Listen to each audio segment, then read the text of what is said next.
저는 개인적으로는 운호교회 사모이고요.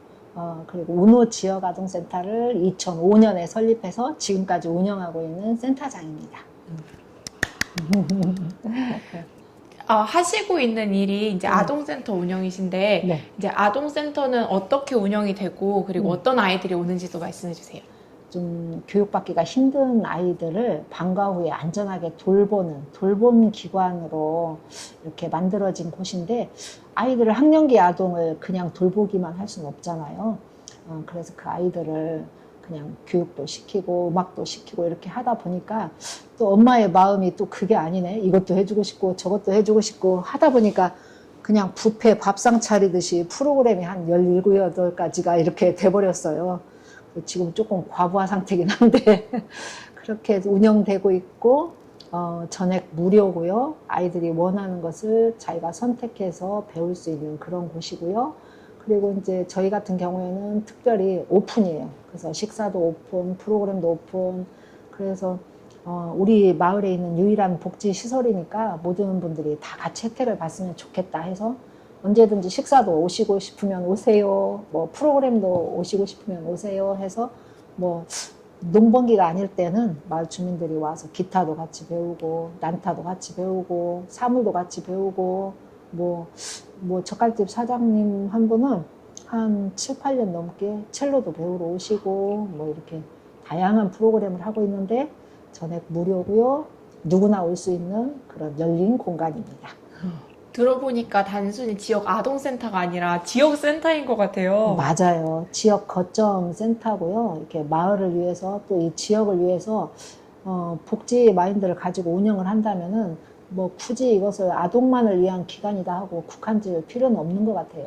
그냥 문만 열어놓고 누구든지 뭐 필요하면 와서 같이 이용하고 같이 사용하세요. 이렇게만 해도 다른 분들에게 많은 도움이 되지 않을까 싶어서 그냥 문만 열어놓은 건데, 다행히 다른 분들이 좋아해 주시고 많이 이용을 해 주셔서 감사하게 생각하고 있어요.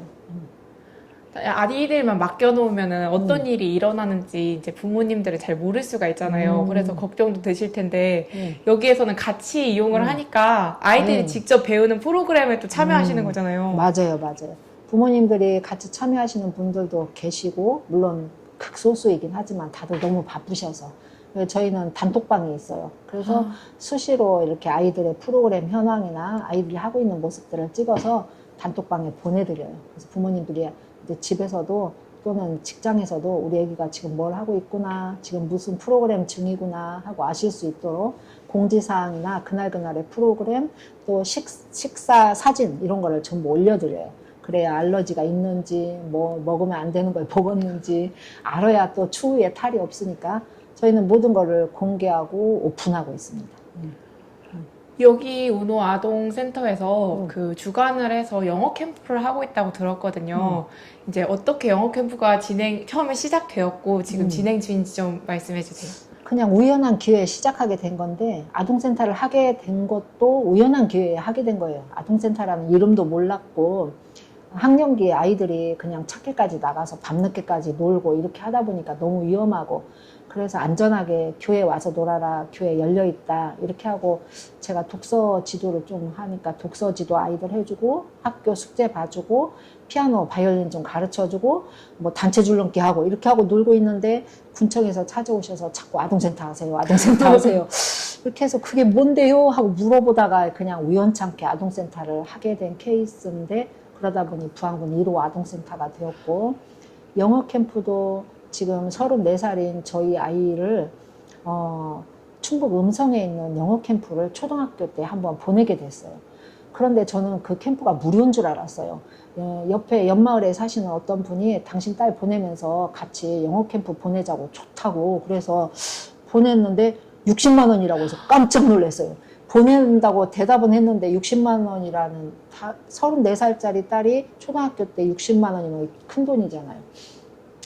그래서 와, 이것을 보통의 평범한 아이들이 접하기는 어렵겠구나. 그러면 아이들이 무료로 이용할 수 있는 영어 캠프를 만들자 해서, 무료로 이용할 수 있는 외국인과 함께하는 영어 캠프를 만들자 해서 만들게 된 게 처음 시작이 되었어요.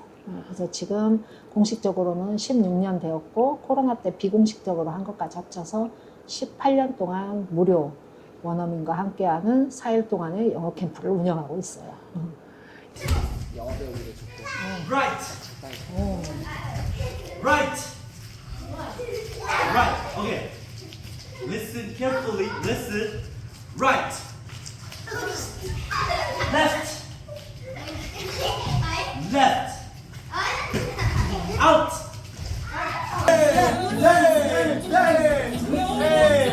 When you want to say something. Elephant. Elephant. 코끼리. 코끼리. Oh, elephant.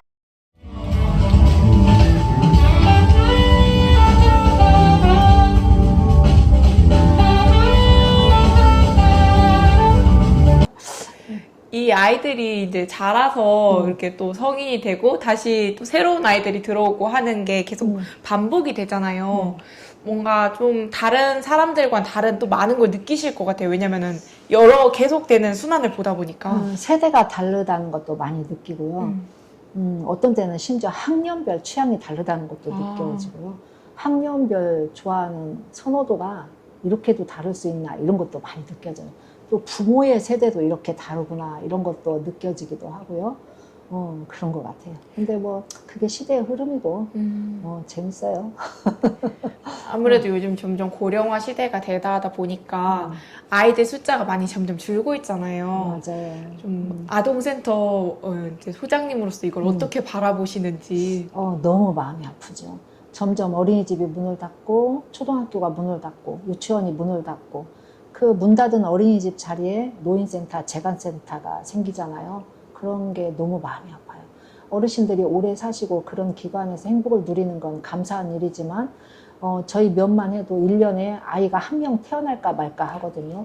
자연적으로 소멸되는 마을이 점점 늘어나고 있다는 증거예요. 초등학교까지 문을 닫는다는 것은 이건 정말 심각한 거거든요. 이제 이 초등학교 아이들이 점점 자라서 들어갈 학교가 없게 되면은 중학교를 문을 닫고 고등학교를 문을 닫고 이제 점점 진짜 인구 소멸로 가고 있거든요. 이런 게 너무너무 마음이 아프죠. 아직까지는 그래도 저희 센터 같은 경우에는 아동들이 대기 아동이 현재 10명 있지만 도시 지역도 아동들이 없어서 인원을 감축하고 이렇게 줄이는 일들이 많이 일어나고 있어요. 근데 그게 이제 현실이고 그래서 참 그런 거를 볼 때 이렇게 인구가 줄다니 이런 게 피부로 느껴지고 상당히 마음이 아프죠. 그 오은영 선생님이 하신 말씀 중에 예전에는 이런 자녀를 낳는 것이 생산재였지만 요즘엔 너무 소비재라서 그러니까 맞아요. 뭐 재화로 이렇게 말하기는 좀 그렇지만 점점 이렇게 비용이 너무 많아지니까 맞아요. 어렵다고 하는데 맞아요. 그러니까 부모들의 욕심이 만들어낸 결과가 아닌가 그런 생각이 들어요. 이스라엘 같은 데는 아이들이 뭐 예를 들어서 피아노를 배우고 싶어요. 그러면은 왜? 그러면은 내 친구가 배우니까 이렇게 하면 절대로 안 시킨대요. 내가 뭔 계기로 무엇 때문에 배우고 싶다 이렇게 말을 해야 이거를 시켜준대요. 근데 우리나라는 엄마가 먼저 야 옆집 철수도 수학학원 다닌대 너도 가. 야 앞집 영희도 영어학원 다닌대 너도 가. 이렇게 하면서 아이가 원하지도 않는 것을 부모가 이 학원 저 학원 보내고 이 공부 저 공부 강제로 시키면서 애기의 내적 동기는 하나도 생기지 않았는데 외부적인 동기만 막 강제로 부여하니까 그런 외부 동기가 사라지면은 아이들이 하는 일도 동시에 사라지고 능력도 동시에 사라지고 이 모든 것들이 강제로 하다 보니까 아이의 능력으로 그게 하나도 축적되지 않는 거죠. 그런데 부모 입장에서는 엄청난 소비를 하고 있는 거죠. 어떤 부모는 자기가 버는 돈의 전부를 아이기 학원비로 쓰는 그런 부모도 있을 정도니까 이게 참 마음이 아프죠. 아기가 뭘 좋아하는지 얘기하고 상의를 하고 탐색을 해보고 다양한 것들을 경험할 수 있는 기회를 주고 조금 못하더라도 조금 기다려주고 이렇게 해야 되는데 부모들이 너무 조급하고 아이들을 기다려주지 않으니까 생각할 힘도 사라지고 뭘 어떻게 생각해? 하고 물어봤을 때 그런 질문을 제일 어려워하고 아이들이 대답을 못해요. 그런 게 정말 너무 마음이 아프죠. 생각할 힘 자체를 빼앗는 것 같아요.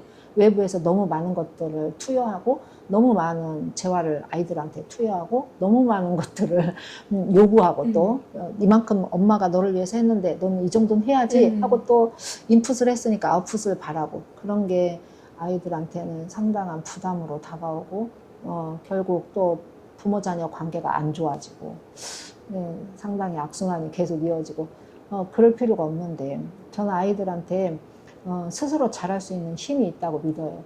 그래서 우리 교사들한테도 강제로 공부시키지 말라고 그래요. 최소한의 기본적인 것만 시키고 너는 할 수 있다고 용기를 주고 네가 원할 때 뭐든지 도와줄 수 있다. 선생님 항상 네 옆에 있다. 너를 응원한다.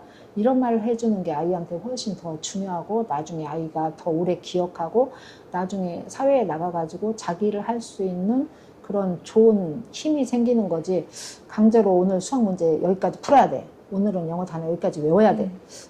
그것만이 최선은 아니라고 생각하거든요. 선생님이 말씀하신 것처럼 아무래도 이렇게 투자가 자꾸 되다 보니까 이게 일처럼 뭔가 받아야 할 게 생기고 맞아요. 보상을 받고 싶어하는 그런 심리가 맞아요. 생기는 것 같은데 맞아요. 그럴 때일수록 이런 우노 아동센터 같은 지역 센터에서 다양한 것들을 아이들이 편하게 경험할 수 있는 게 너무 좋은 것 같아요. 맞아요. 저희가 원하는 게 그런 거고요. 그냥 엄마의 마음으로 뷔페 밥상 차려주듯이 너희가 어떤 데 소질이 있는지 모르고 어떤 데 또 나는 이걸 싫어한다고 생각했는데 한번 경험해 보니까 의외로 나하고 잘 맞고 재미있는 것이 있을 수도 있거든요. 그런데 경험해 보지 않으면 그건 모르는 거거든요. 생각만으로는 알 수 없는 것들이 많이 있잖아요. 그래서 많은 프로그램들을 최대한 아이들 앞에 많이 차려주고 아이들이 원하는 것을 선택해서 경험하게 하고 될 수 있으면 한 번씩이라도 경험은 해보라고 다 권장합니다. 어떤 데 아이들이 또 반응을 할지 자기 자신도 모르니까 맞아요. 한 번씩은 다 경험을 해보라고 이렇게 아이들에게 권장하고 있어요. 이 아이들뿐만 아니라 지역의 특성상 이제 외국에서 오신 분들이 되게 많아요. 그래서 이제 부안 최초로 다문화 센터가 생기기 전에 부안 최초로 이렇게 이주 여성들을 위해서 한글을 가르쳐 주셨다는 일을 하신 걸로 알고 있어요. 네네네. 그거에 대해서 좀 소개해 주세요. 그냥 그 남편이 베트남에서 시집 온 그 자기 아내를 세댁을 저희 동의도 구하지 않고 맨 처음 그냥 데려다 놨어요. 아, 저기다 데려다 놓으면 한글 배우겠지 하고. 그래서 그냥 어쩔 수 없이 그 세댁을 가르쳤는데, 의외로 그 세댁이 빨리 배우게 됐고, 그걸 보고 또 주변에 다른 세댁들한테, 자기 친구들한테랑 이렇게 말을 해서 오게 돼서 한 8, 9명이 한꺼번에 나중에는 수업을 계속 하게 되는 그런 계기가 됐죠. 그래서 그거를 이렇게 몇 년간 하고 있으니까 나중에 이제 부안에 다문화 센터가 생기더라고요. 지금 이제 온가족 센터로 이름을 바뀌었는데, 그래서 그 다문화 센터에 저는 이제 자원봉사 강사로 등록을 해서 현재 다문화 세대들이나 아이들을 가르치고 있어요. 그 한글을 가르치시다 보면서 생기는 에피소드들이 많을 것 같아요. 되게 많아요. 뭐 좋으신 이렇게 하고 표현을 했는데 졸리신 이렇게 표현을 하면은 수업 도중에 이제 배꼽 빠지고 재밌는 일들이 되게 많죠. 또 엄마들이 제자이다 보니까 그 아이들을 임신하고 출산하는 과정을 지켜보고 그 아이들이 자라나는 과정을 지켜보고 그 아이들이 자라나서 자연스럽게 또 저희 아동센터 아이들이 되고 이렇게 하다 보니까 엄마와 아이들이 모두 제자인 셈이죠. 혹시 이거 말고도 하시는 다른 일이 있다면 좀 소개해 주실 만한 게 있을까요? 그냥 마을에서 즐겁게 사는 거 외에는 딱히 별로 그렇게 하는 일은 없는 것 같아요. 그러면은 이 아동센터를 운영하시면서 가장 목표로 삼는 거, 신조로 삼는 만한 게 있을까요? 저희는 이 한 아이가 그냥 우주라고 생각해요. 이 한 아이, 한 생명이 너무너무 소중하기 때문에 이거를 소홀히 할 수가 없어요. 이 한 아이가 우주라면 이 우주를 어떻게 소홀히 대하겠어요. 이 아이가 뭐가 될지 아무도 모르잖아요. 이 아이가 나중에 커서 링컨이 될지, 이 아이가 나중에 커서 간디가 될지, 그건 아무도 모르는 거잖아요. 그래서 이 한 아이가 우주고 정말 소중한 아이니까 나중에 그 아이가 어떤 세상, 어떤 우주를 만들지 그건 아무도 모르는 거니까 우리는 그 아이를 대할 때 7살짜리 개구장이로 대하지 말고 우주로 대하고 정말 하나님이 창조하신 이 50억이 넘는 인구 중에 하나밖에 없는 정말 존귀한 그런 생명으로 대하면은 그 아이는 반드시 사랑스럽고 멋진 사회인으로 잘 자랄 거다 하고 저는 확실히 믿습니다. 어떤 분들은 그런 말도 하더라고요. 저희 아이들이 이 다음에 크면은 뭐도 됐고 작가도 될 거고요. 뭐 삼성에도 취직할 거고 기아에도 취직할 거고 뭐 정치인도 나올 거고 막 제가 그런 말을 했더니 현실을 모르는 말을 하신다고 저한테 그렇게 말을 하더라고요. 절대 개천에서는 용이 안 나오는 세상이라고. 그래서 정말 저희 아이들을 키우면서 눈물로 기도하면서 키웠습니다. 하나님, 우리 애기들 개천에서 용 나오게 해주세요.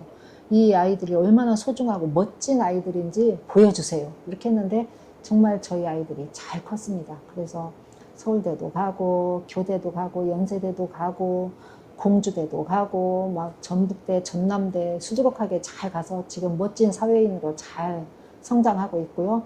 어저께도 한 명이 결혼한다고 신랑감 데리고 인사하러 왔습니다. 여러분, 개천에서 반드시 용 납니다. 희망은 있어요. 이렇게 사랑스럽고 예쁜 아이들을 바라볼 때 지금 말썽꾸러기고 지금 말 안 듣는다고 저런 말썽꾸러기 이렇게 하지 마시고 천하보다도 귀한 이 세상 50억 넘는 인구 중에 하나밖에 없는 하나님의 존귀한 창조물이라고 그렇게 봐주시면 절대 실망시키지 않을 겁니다. 네, 오늘 인터뷰 감사합니다. 네, 감사합니다.